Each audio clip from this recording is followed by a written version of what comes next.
మంత్రి పొంగులేటి శ్రీనివాసరెడ్డి ఖమ్మం జిల్లా కూసుమంచి మండలంలో పర్యటించి పలు అభివృద్ధి కార్యక్రమాల్లో పాల్గొన్నారు. ధర్మతండాలో ఇటీవల మరణించిన పరశురాం కుటుంబ సభ్యుల్ని పరామర్శించారు. వారి కుటుంబానికి అండగా ఉంటానని, పరశురాం కుమార్తె వైద్యానికి సాయం అందిస్తానని భరోసా ఇచ్చారు.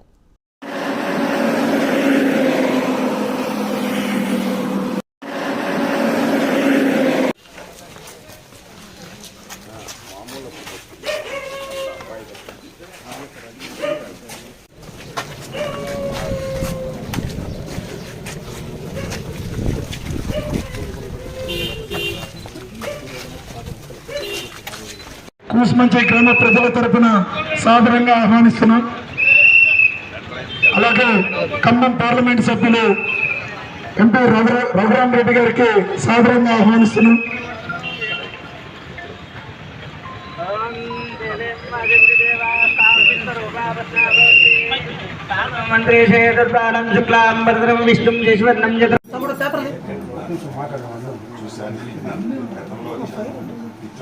భయపడిపోతే మనం ధైర్యంగా ఉండాలి కదా, పిచ్చోడు చేయొద్దు కదా, ధైర్యంగా ఉండాలి కదా.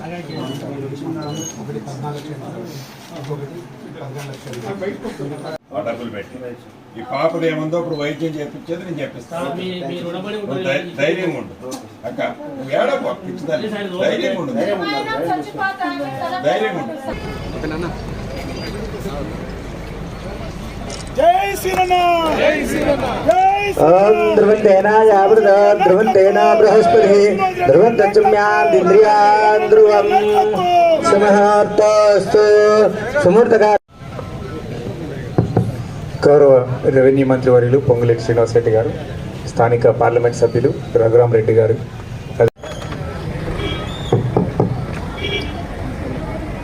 సభకు నమస్కారం. ఈ కార్యక్రమం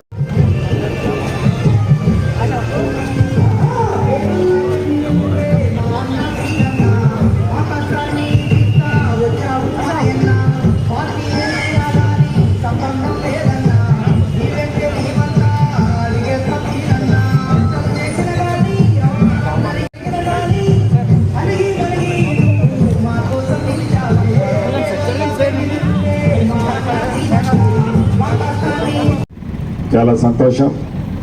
ఇప్పుడే కూసుమంచి, నేలకొండపల్లి ఈ రెండు పట్టణాలలో సెంట్రల్ లైటింగు, డివైడర్స్ నిర్మాణానికి సంబంధించిన 6.5 కోట్ల రూపాయలతో పనులకు శంకుస్థాపన చేసుకున్నాం. రాబోయే కొద్ది నెలల లోపే ఈ పనులన్నీ కంప్లీట్ చేసి ఒక మంచిగా ఖమ్మానికి దీటుగా ఈ కూసుమంచి హెడ్ క్వార్టర్ని అద్భుతంగా తీర్చిదిద్దే బాధ్యత మీ దీవెనలతో, మీ ఆశీస్సులతో ఉన్న మీ సీనన్నది అని ఈ వేదిక ద్వారా ఈ పట్టణంలో ఉండే ప్రజలకి, ముఖ్యంగా అభిమానులకి తెలియజేస్తున్నాను. అదే రకంగా ఈ కూసుమంచి హెడ్ క్వార్టర్లో మన ఇందిరమ్మ ప్రభుత్వం వచ్చిన తర్వాత కోట్లాది రూపాయలతో అంతర్గతంగా ఉన్న అనేక సిమెంట్ రోడ్లు ఏర్పాటు చేసుకున్నాం. వాటితో పాటు తాగునీరు సమస్యలను పరిష్కరించుకున్నాం. 50 లక్షల రూపాయలతో దాన్ని కూడా కొద్ది రోజుల్లో సాధికారణ ఏర్పాటు అతి కొద్ది రోజుల్లో చేసుకోబోతున్నాం. 50 లక్షల రూపాయలతో శాంక్షన్ చేసుకున్నాం. జూనియర్ కాలేజీ సుమారు 5.5 కోట్ల రూపాయలతో భవనాన్ని శాంక్షన్ చేసుకున్నాం. దాన్ని కూడా అతి కొద్ది రోజుల్లో శంకుస్థాపన చేసుకోబోతున్నాం. నాకు తెలిసి పాలేరు నియోజకవర్గంలో ఈ గడిచిన 18 నెలలలో సుమారు 1400 నుంచి 1500 కోట్ల రూపాయలతో అనేక అభివృద్ధి సంక్షేమ కార్యక్రమాలని ఈ నియోజకవర్గం పుట్టిన తర్వాత ఇంత పెద్ద ఎత్తున ఎప్పుడూ శాంక్షన్ చేసుకోలే.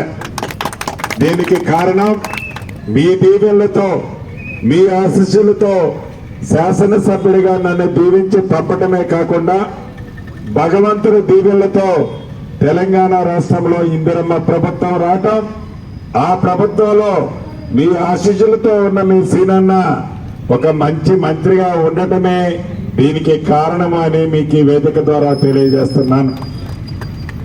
ప్రధానంగా ఈనాడు మనం చూస్తున్నాం తెచ్చుకున్న ఈ ఇందిరమ్మ ప్రభుత్వం వచ్చి 18 నెలలైంది.